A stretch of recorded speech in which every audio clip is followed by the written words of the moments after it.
Արցախի նախկին ռազմաքաղաքական ղեկավարության և մյուսների շինծ ու դատավարությունը Բաքվում մոտենում է ավարտին։ Ըստ Ազարդ Հաջի, ռազմական դատարանում Արցախի նախկին արտգործնախարար Դավիթ Բաբայանը հայտարարել է, որ իրեն մեղավոր չի ճանաչում մեղսագրվող որևէ արարքի մեջ։ Գեներալ Լևոն Մնացականյանը ևս հակադարձել է ադրբեջանցի մեղադրողներին։ Պաշտպանության բանակի նախկին հրամանատարն ասել է, որ Ղարաբաղյան պատերազմին վարձկաններ չեն մասնակցել։ Բոլորը եղել են կամավորներ, ոչ ոք նրանց չի հավաքագրել, չի վարձատրել։ Սա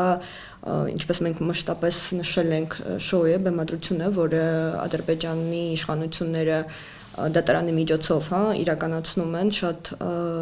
հպարտությամբ ներկայացնում են դա որպես Նյուրնբերգյան դատավարության նոր փուլ ըստ էության, այսինքն պատերազմական հանցագործություններին դատելու հնարավորություն եւ ըստ էության որևէ միջամտության ձև, այդ թվում նաեւ մեր կողմից այս պահին հնարավոր չէ։ Բոլորս գիտենք, Ադրբեջանի դատական համակարգը անկախ չէ ընդհանրապես եւ բացառապես կախված է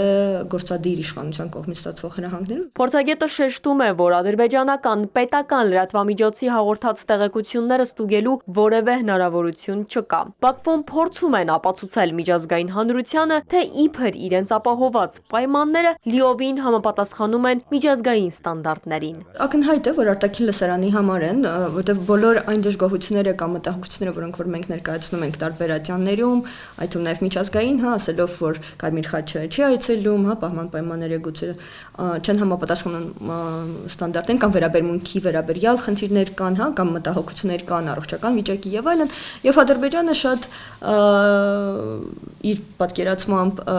հաջողտ փորձում է փառատել, բոլոր այդ կասկածները կամ մտահոգությունները, ցույց տալով, որ տեսնում եք ինչ ընտիր պահման պայմաններ են, դրանից լավ էլ ինչ կարելի է անել, լրիվ համապատասխանում են միջազգային չափանիշին։ Մինչ ադրբեջանցիները քարոզչական կադրեր են հրապարակում իրենց բանտախցերի կոկիկ պայմաններից, տագնապալի լուրեր են ստացվում հայ գերիների առողջական վիճակի մասին։ Ըստ ադրբեջանական ԶԼՄ-ների դեկտեմբերի 22-ին կտրուկ վատ թարացել է 70-ամյա Վագիվ Խաչատրյանի առողջական վիճակը։ Նա ունեցել է շնչառության դժվարացում եւ սրտի ցավեր, որոնց հետևանքով տեղափոխվել է հիվանդանոց։ Վագիվ Խաչատրյանին ադրբեջանցիները գերեվարել էին Հակարիի կամրջին, երբ նա փորձում էր Հայաստան տեղափոխվել սրտի հրատապ վիրահատության համար։